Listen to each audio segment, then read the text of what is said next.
Gauthier Rybinski est avec nous en plateau. Bonjour Gauthier. Bonjour Julien. C'est une avancée majeure pour le Botswana. C'est surprenant pour le pays? Non.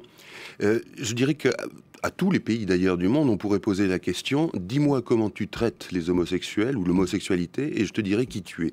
Et d'une certaine façon, en miroir de cette décision au Botswana, ce qu'on remarque aussi, c'est d'abord une pacification dans les jeux politiques, avec une alternance régulière et pacifié, même si aujourd'hui le président actuel et l'ancien sont en dissension.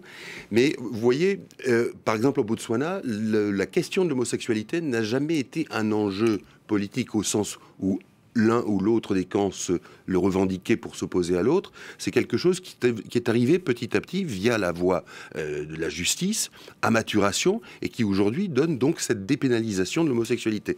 Comme on l'a dit, le représentant de l'État botswanais a émis quelques réserves, mais qui apparemment étaient plus pour donner un semblant de version contradictoire au débat que pour vraiment influencer le jugement. Toujours est-il d'ailleurs que dans un pays qui n'aurait pas une bonne gouvernance, le jugement de la Haute Cour de justice serait soit soumis à l'État, soit contredit, contrecarré. Donc ça, c'est un premier point. Le deuxième point, c'est que justement, quand on parle d'alternance au Botswana, on a quelque chose d'un peu ronronnant, il faut bien le reconnaître, mais pacifié. Et récemment, je vous le disais à l'instant, le président actuel et l'ancien président, Jan Hama, sont en opposition et sur des questions fondamentales, c'est-à-dire celle du chômage, où l'ancien président reproche à l'actuel de ne pas être à la hauteur, et il y a un chômage galopant, notamment des jeunes au Botswana, et sur la question de la levée de l'interdiction de la chasse à l'éléphant. Vous remarquerez, encore une fois, je le souligne, qu'aucun de ces deux candidats, de ces deux personnages, ne fait allusion à la question de l'homosexualité, l'actuel président ayant même donné son avis personnel et qui a influé forcément. Et son avis, c'était que beaucoup trop de personnes au Botswana avaient été victimes de discrimination ou d'actes de violence de par leur orientation sexuelle et que cela devait suffire. Donc, vous voyez, c'est pas une corrélation à 100%, mais c'est pas complètement étonnant que dans ce pays qui est à part au sein de l'Afrique australe et même de l'Afrique en général, cette avancée ait lieu. Et c'est un paradis, le Botswana, quand on regarde l'Afrique dans son ensemble, où l'homosexualité reste très réprimée. Tout à fait. Alors, vous avez, très récemment, on a parlé du Kenya, qui a à nouveau durci sa législation.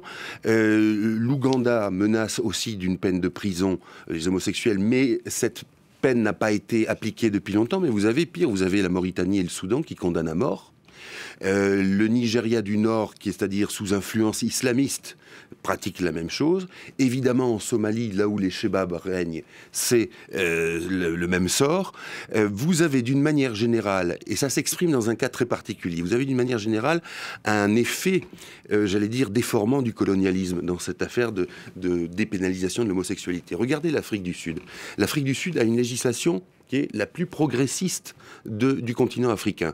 Le mariage homosexuel est autorisé et l'homosexualité a été dépénalisée, je crois, en 1994. Cependant, la version officielle, notamment de Thabo Mbeki quand il était président, a été telle que l'homosexualité est apparue comme étant, entre guillemets, une maladie venue de l'Occident, imposée par les anciens colons. Et donc, vous pouvez avoir une législation extrêmement libérale si à l'intérieur de ça, les mentalités, et notamment celle qui est donnée par le pouvoir, est profondément rétrograde et ou manipule l'homosexualité à des fins politiques, eh bien la législation, disons, elle est toujours utile, mais elle est largement amoindrie. Merci beaucoup, Gauthier.